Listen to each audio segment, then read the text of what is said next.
One nation one election મુદ્દે ગુજરાતમાં joint parliamentary કમિટીની મહત્વની બેઠકોનો દોર શરૂ થયો છે। કમિટીના અધ્યક્ષ પીપી ચૌધરીની અધ્યક્ષતામાં આજે બીજા દિવસે પણ ઉચ્ચ સ્તરીય બેઠક યોજાઈ છે।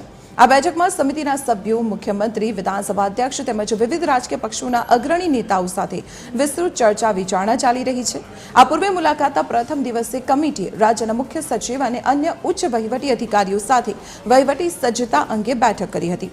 આવતીકાલે પ્રવાસના અંતિમ દિવસે જેપીસી કાયદાવિદો અને વરિષ્ઠ પત્રકારો સાથે સંવાદ કરી તેમના મંતવ્યો મેળવશે, જેથી આ પ્રક્રિયાને વધુ પારદર્શક અને સર્વગ્રાહી બનાવી શકાય। આર્થિક રીતે ફાયદો છે અને આ ઈચ્છનીય પણ છે। વર્ષમાં 3 ચૂંટણીઓ આવે છે, પાર્લામેન્ટ, એસેમ્બલી, લોકલ બોડીઝ। તંત્ર એમાં વ્યસ્ત હોય છે, ખર્ચો એકનો એક ડબલ વાર થાય છે।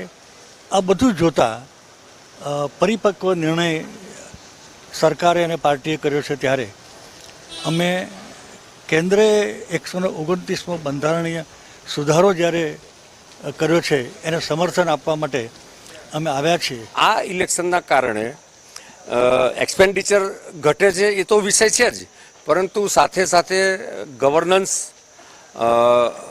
પબ્લિક લિટિગેશન્સ અને એન્વાયરમેન્ટ આવા અનેક પ્રકારના ફાયદા છે। એટલે વન નેશન વન ઇલેક્શન એ આવનારા સમયમાં લોકોને ખૂબ ફાયદો આપનાર થશે। ભારતીય જનતા પાર્ટી જે છે એ હંમેશા લોકોને કંઈ કહે છે ને કરે છે કંઈ। એટલે વન નેશન વન ઇલેક્શન એની પાછળનો શું હેતુ છે એ પબ્લિકને ખબર નથી। પબ્લિકને તો સારું સારું બતાવવામાં આવે છે।